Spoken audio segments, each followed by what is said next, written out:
সম্মানিত দর্শক, জনাব তারেক রহমান সাহেব দেশে ফিরেছেন 17 বছর পর 25শে ডিসেম্বর 2025 সনে। তিনি বাংলাদেশে আসার সঙ্গে সঙ্গে এদেশের যে রাজনীতির ক্যালকুলেশন, ম্যাথমেটিক্স বা অঙ্ক, সব কিছু ওলটপালট হয়ে গেছে। মানুষ দলে দলে তার সঙ্গে সাক্ষাৎ করার জন্য পাগলের মতো ছুটে আসছে দেশের বিভিন্ন প্রান্ত থেকে। তিনি যে অফিসে বসছেন সে অফিসের সামনে রীতিমতো হৈ হৈ রই রই কাণ্ড। ব্যবসায়ী, আমলা, কামলা, দালাল, ফড়িয়া, রাজনীতিবিদ, ধর্মবেত্তা থেকে শুরু করে সমাজের সকল মানুষ সবাই ছুটছেন বিভিন্ন কারণে। কেউ তারেক রহমান সাহেবের সাথে দেখা করার জন্য যাচ্ছেন, কেউ দূর থেকে তাকে, যারা ঢুকতে পারবেন না তিনি গাড়িতে উঠবেন, নামবেন, এ দৃশ্য দেখার জন্য মানুষ সেখানে দাঁড়িয়ে আছে। কেউ সেখানে গিয়ে ছবি তুলছেন। ওখানে যে একটা উৎসবের আমেজ তৈরি হয়েছে, অসংখ্য মানুষ সকাল থেকে রাত্রি অবধি সেখানে দাঁড়িয়ে তামসা দেখার জন্য মোটামুটি নিজেদেরকে সেখানে নিয়োজিত রেখেছেন। মানুষে মেলায় যেতে বা বিপণী বিতানে ঘুরতে, নিউ মার্কেটে ঘুরতে, বই মেলায় ঘুরতে যেভাবে আনন্দ উপভোগ করে, এমনি এই সময়টিতে এসে তারেক রহমান সাহেবের অফিসের সামনে বহু মানুষের যে আগমন, ঠিক এরকম একটা পরিস্থিতি তৈরি হয়েছে। এটার ভবিষ্যৎ কি? এভাবে কি চলতে থাকবে? না। যারা আসছে তারা উৎসাহ থেকে আসছে, উদ্দীপনা থেকে আসছে, আবেগ থেকে আসছে।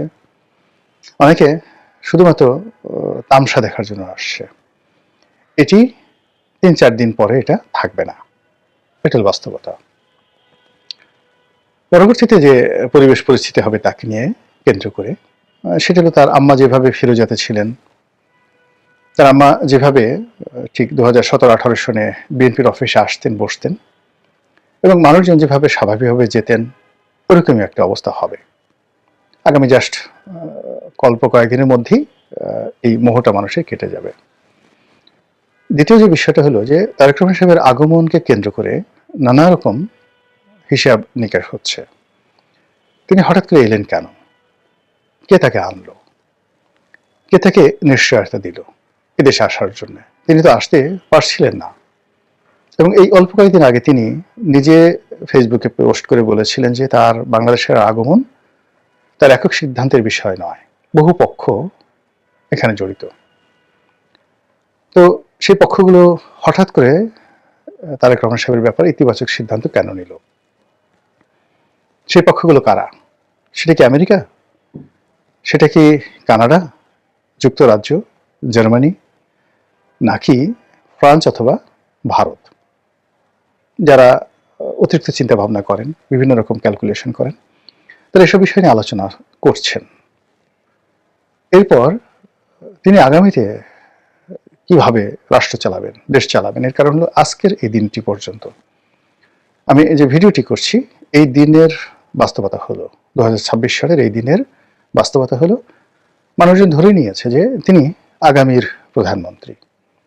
মানুষ ধরে নিয়েছে বিএনপি রাষ্ট্র ক্ষমতায় আসবে এবং বিএনপির তার মন্ত্রী হবে কারা, তারপর তার প্রাইভেট সেক্রেটারি কারা হবে, তিনি যখন মন্ত্রী হবেন বা প্রধানমন্ত্রী হবেন, মন্ত্রী তো নয়, তিনি প্রধানমন্ত্রী হবেন, তখন প্রধানমন্ত্রীর প্রিন্সিপাল সেক্রেটারি থাকেন, মুখ্য সচিব থাকেন, তারপরে তার পিএস থাকেন, PS1 থাকেন, APS1 থাকেন, এরপর তার একজন সেক্রেটারি থাকেন পূর্ণ সচিব পদমর্যাদার। কারা হবেন এগুলো নিয়ে রীতিমতো দর কষাকষি, লবিং শুরু হয়ে গেছে। এটাই বাস্তবতা। তারপর বিএনপি জয়লাভ করবে, শতভাগ জয়লাভ করবে, কিন্তু কত সিটে জয়লাভ করবে এটা বিএনপি ঘোষণা করছে না। বিএনপির অনেক নেতা বলছেন মিনিমাম 260টি সিট তারা পাবে। কিন্তু এখন যে অবস্থা চলছে, এরকম যদি চলতে থাকে সিটের সংখ্যা বাড়তেই থাকবে। 260 থেকে বাড়তে বাড়তে 280 হয়ে যাবে এবং শেষ অবধি যদি সেই 1973 সনের নির্বাচনে আওয়ামী লীগের মতো অবস্থা হয়, তাহলে হয়তো 2 থেকে 3টা সিট বাইরে যেতে পারে, বাকি সবই বিএনপি পেয়ে যাবে। কিভাবে পাবে সেটা ভবিষ্যতে দেখা যাবে, কিন্তু বাস্তবতা এখন ওই পর্যায়ে চলে আসছে। মাঠে বিএনপির কোনো প্রতিদ্বন্দ্বী নেই এই মুহূর্তে। ইচ্ছাই হোক অনিচ্ছাই হোক 1973 সনে বঙ্গবন্ধুর সঙ্গে দেখা করার জন্য যেভাবে মাওলানা আব্দুল হামিদ খান ভাসানী ছুটতেন, এখন তারেক রহমান সাহেবের সাথে দেখা করার জন্য জামায়াতের আমির ছুটছেন। 1973 সঙ্গে বঙ্গবন্ধুর সঙ্গে দেখা করার জন্য সকল ছাত্র যুবক থেকে শুরু করে সবাই লাইন দিতেন। এখনো ঠিক ডাকসু, রাকসু, জাকসু যত ছাত্র সংসদের নেতৃবৃন্দ রয়েছেন, তারেক রহমান সাহেবের দর্শন লাভের জন্য তারা ছুটছেন। তো অসুবিধা কোথায়? অসুবিধা হলো যে যখন অপ্রত্যাশিতভাবে কোনো কিছু ঘটে এবং যখন যিনি ড্রাইভিং সিটে আছেন, গাড়ি চালান, গাড়িতে কি পরিমাণ তেল আছে, কোথায় যেতে হবে, গন্তব্য কি, এই বিষয়গুলো তার স্পষ্ট ধারণা না থাকে, তখন চালক হিসেবে তিনি একটা ডেঞ্জারাস সময় বা ভয়াবহ সময় অতিক্রম করেন। বলা হচ্ছে তারেক রহমান সাহেব প্রধানমন্ত্রী হবেন। এখন বাংলাদেশের রিজার্ভের অবস্থা কি, অর্থনৈতিক অবস্থা কি, তারপর এই মুহূর্তে বাংলাদেশের টপ 10 সমস্যা কি, প্রধানমন্ত্রী হিসেবে যেগুলো তাকে মোকাবেলা করতে হবে, এই বিষয়গুলো তিনি এখনো চিন্তা ভাবনা করার, গ্রাউন্ড ওয়ার্ক করার সময় পাননি। এর মধ্যে নির্বাচনটি ক্রমশ তার কাছে চলে আসছে। ফলে আগামী যে দিনগুলো তাকে জনসভা যদি করতে হয়, অন্তত 10টি জনসভা যদি করতে হয়, হাতে সময় কই? এগুলো নানা ঝামেলা হবে সামনের দিনগুলোতে। কিন্তু তার সাথে বড় যে ঝামেলা, সেই ঝামেলা হলো তারেক রহমান সাহেব কি জাতীয় সরকার গঠন করবেন, নাকি তিনি ভারতের কোন এজেন্ডা বাস্তবায়ন করবেন? হঠাৎ করে জয়শঙ্কর বাংলাদেশে এলো কেন? আর তার সঙ্গে এইভাবে দেখা করলে অনেকটা জয়শঙ্করের যে বডি ল্যাঙ্গুয়েজ ছিল এবং তারেক রহমান সাহেবের যে বডি ল্যাঙ্গুয়েজ, তাতে মনে হচ্ছিল তারেক রহমান সাহেব একেবারে প্রধানমন্ত্রী হিসেবে তাকে রিসিভ করছেন, আর জয়শঙ্কর ভারতের পররাষ্ট্রমন্ত্রী হিসেবে একজন স্বাধীন সার্বভৌম রাষ্ট্রের একজন প্রধানমন্ত্রীর সঙ্গে তিনি মত বিনিময় করছেন। এরকম একটা বডি ল্যাঙ্গুয়েজ সেখানে চলে আসছে।